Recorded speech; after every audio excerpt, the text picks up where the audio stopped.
Even though Adrift was conceptualized long before the film Gravity came out, the similarities between the two properties are too significant to ignore.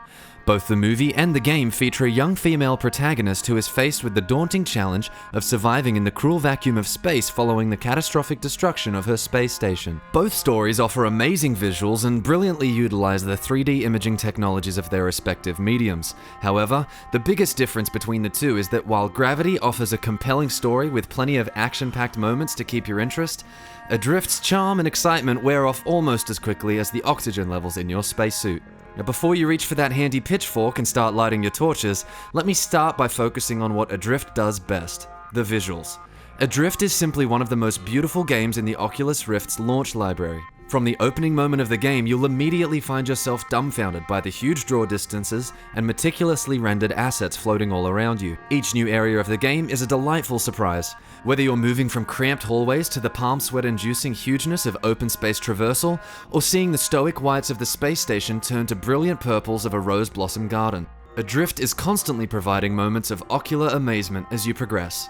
I just wish it gave me the ability to fully enjoy them. Moving from the best to the worst, Adrift's utilization of VR's unique capabilities is incredibly disappointing. The in-helmet point of view makes sense for the story, but it doesn't change the fact that by artificially restricting your field of view by 40 or 50%, 303 has essentially stripped most of what makes VR gaming enjoyable out of its final product. When I was floating in the majesty of outer space, all I wanted to do was crane my neck in every direction to take in as much of the beautiful scenery as possible. Unfortunately, the restricted view makes that impossible. After a while, you start to get the feeling that Adrift is a game that was developed without VR clearly in mind, and only had the feature tacked on as a gimmick. The fact that the game offers you the option to play the entire experience in 2D desktop mode only further serves to drive this unfortunate thought home. The VR usage in Adrift is not only restrictive, it's a bit nauseating as well.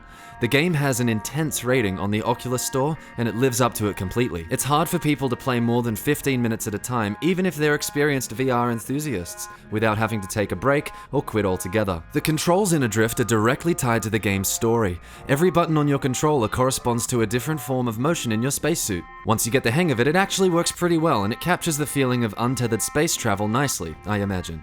The problem is that once you've mastered the movement, there's not much else to do. Gameplay in Adrift is almost entirely focused on traversal. Just get from point A to point B.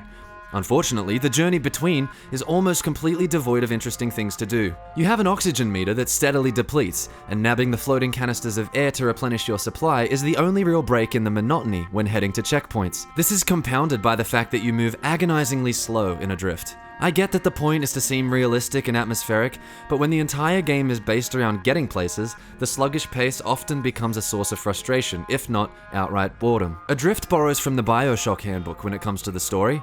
You begin in the middle of the action and you have to piece together a plot from the scattered personal communications of your fellow astronauts. This would be fine if the slow movement and constantly depleting oxygen didn't discourage exploration so thoroughly. I often felt that using half of my oxygen supply to get to an email terminal or audio log simply wasn't worth it, and I bypassed them altogether. The silent nature of the game's protagonist is also disappointing. You can hear her pant and grunt as you move through the game, but she refuses to respond to Mission Control's many attempts to hail her for much of the game. It makes sense that a shocked and grieving captain would be reluctant to speak to a potentially judgmental ground crew, but her silence in the intervening period seems like a huge missed opportunity to build her character and forge a bond between the commander and the player. With 4 to 5 hours of gameplay, Adrift is about average when it comes to the length of the current era's VR games. Most of this is, however, made up of repetitive repair missions, with the occasional chance to discover more of the story. Adrift is also fairly easy as well, once you get the hang of the controls and the oxygen management system. The relative lack of challenge also contributes to the general lack of interest that this game commands from its players. In summary, Adrift has amazing visuals and realistic controls. On the downside, it has uninteresting gameplay,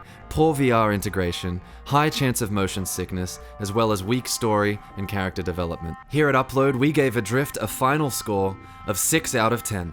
It's decent. The term one-trick pony comes to mind when considering Adrift. It hits incredibly hard with the visuals, but unfortunately follows that up with a frustrating lack of VR integration and an agonizingly slow pace. Adrift is most likely the game that its developers wanted to make, a realistic, beautifully rendered space story. Unfortunately, it contains too many gameplay missteps as a VR title to earn a place amongst the stars.